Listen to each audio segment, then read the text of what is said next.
Жылдам ақпарат көріңіздер. Сәлеметсіз бе қымбат көрермен, арнамызға қош келдіңіз. Әлемде және Қазақстанда болып жатырған соңғы жаңалықтарды алғашқы қатарынан біліңіз келсе, арнамызға жазылыңыз, лайк басуды ұмытпаңыз.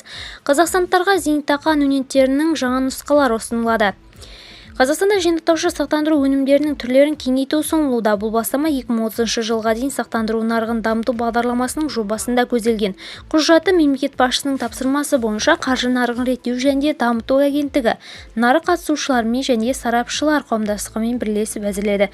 Зейнетақы аннуитеті сақтандыру және ұйымның адамның жинақтар есебіне оған тұрақты зейнетақы төлемдерін жүзеге асыратын, ұзақ өмір сүру тәуекелін өз мойнына алатын және төлемдерді белгіленген мерзім ішінде немесе өмір бойы қамтамасыз ететін сақтандыру шарты.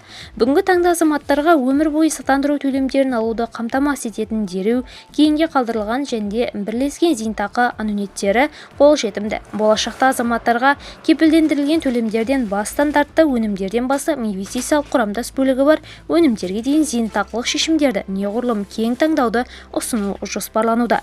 2026 жылдың басындағы жағдай бойынша 2021 жылмен салыстырғанда қолданыстағы зейнетақы аннуитеті шарттардың саны 2,5%-ға, ал сақтандыру сыйақыларының көлемі 3,5 есе ұлғайды.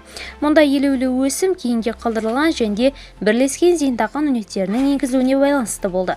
2026 жылдың басындағы жағдай бойынша қолданыстағы зейнетақы аннуитеті шарттардың жалпы саны 164.294 құрады. Сақтандыру сыйақыларының сомасымен 1.168 миллиард теңге құрады. Оның ішінде кейінгі қалдырылған зейнетақы аннуитеті бойынша 429.4 миллиард теңге, сақтандыру сыйақыларының сомасымен 53.826 шарт жасалды. Бірлескен зейнетақы аннуитеті бойынша 5,5 миллиард теңге, сақтандыру сыйақыларының сомасымен 275 шарт жасалды. Видеомыз кеңінен таралу үшін лайк басыңыз, жақындарыңызға таратуды ұмытпаңыз.